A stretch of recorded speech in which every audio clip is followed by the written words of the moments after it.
আজকে বিকালে একটু বাজারে গেছিলাম, এই জন্য রান্না করতে দেরি হয়ে গেছে, একবারে রাত হয়ে গেছে, মাগরিব আজান সেই কখন দিয়ে দিছে। এখন তাড়াতাড়ি করে ঝটপট করে কি রান্না করাম, পরে ভাবলাম যে চেপা শুটকি যেটা আছে হিদলের ভর্তা করি। এই জন্য এই যে হিদলের ভর্তা করার লাগে যা যা লাগে সবকিছু কাটা নিছি, আর চুলা ধরায় কড়াইটা বসাই নিছি। এখন কড়াইয়ের মধ্যে তেল দিয়ে দেম, বেশি তেল দিতাম না, হালকা একটু তেল দেম। আর আজকে আমি আলাদা আলাদা করে কিছু ভাজতাম না, সব একসাথে ভাজি করাম,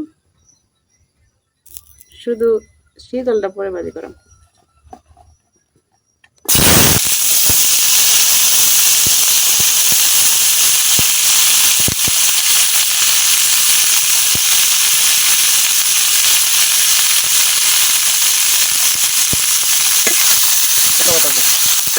এখন লাগাই চালাই পেঁয়াজ রসুন কাঁচামরিচ সব কিছু ভাজা নেন,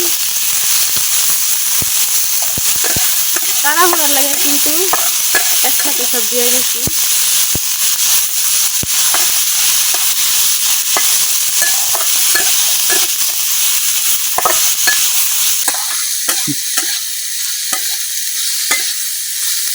বাজার কিন্তু কাছে, বেশি দূরে না। আমার যে বাজার আছে ওই বাজারে কিন্তু গাড়ি যাওয়ার কোনো রাস্তা নাই, পাকা রাস্তা নাই, কাঁচা রাস্তা, হাঁটতে যাইতে হয়, হাঁটতে যাইতে হয়, হাঁটতে গেলে আর কি আধা ঘন্টা লাগে। এই জন্য আর কি যাইতে যাইতে একটু দেরি হয়ে গেছে।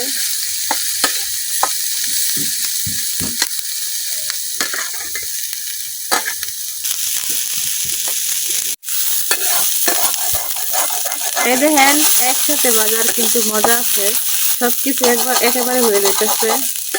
কিছু কিছু মরিচ হয়ে গেছে, পেঁয়াজ রসুন সবকিছু কিন্তু হালকা ভাজা হয়ে গেছে। তো আমি আর একটু ভেজে নেব।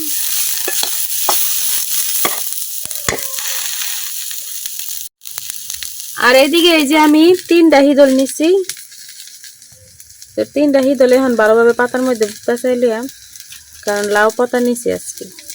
লাউ পাতা দিলে হিদল ভর্তা অনেক মজা।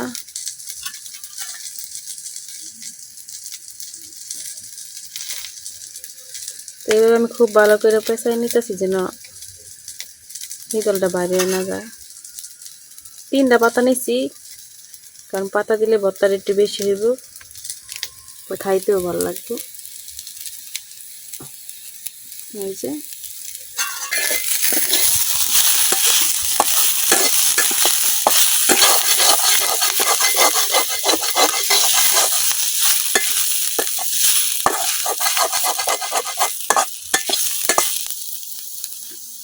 আমার পেঁয়াজ রসুন কাঁচামরিচ সবগুলো কিন্তু ভাজা হয়ে গেছে সবকিছু, এখন আমি নামাই নিতেছি।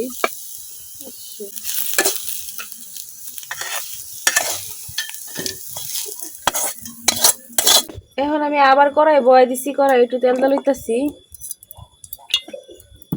আব্দুল্লাহ তো আর ভর্তা দিয়ে খাইতে পারতো না, এই জন্য আব্দুল্লাহর জন্য একটা ডিম পুষ করতেছি।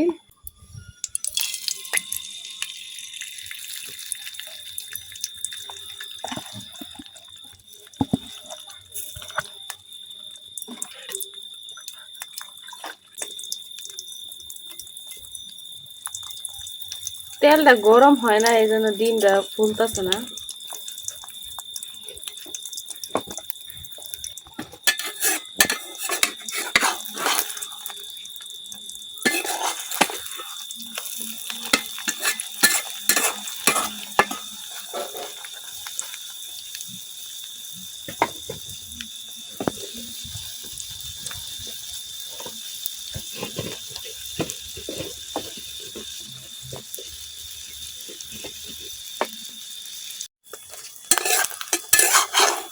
আব্দুল্লাহ লাগে কিন্তু এমনি পেঁয়াজ মরিচ ছাড়াই ডিম পুষ করি, কারণ আব্দুল্লাহ পেঁয়াজ খায় না, পেঁয়াজ বেছে বেছে হালাই দেয়, এটার লেগে। এখন আমার ডিম ভাজি হয়ে গেছে,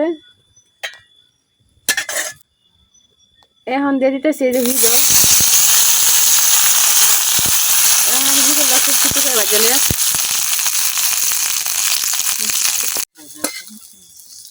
এই যে আমার হিদলটাও কিন্তু আমি উল্টাই পাল্টাই বাজিয়ে নিচ্ছি, এখন আমি হিদলটা উঠাই নিতেছি।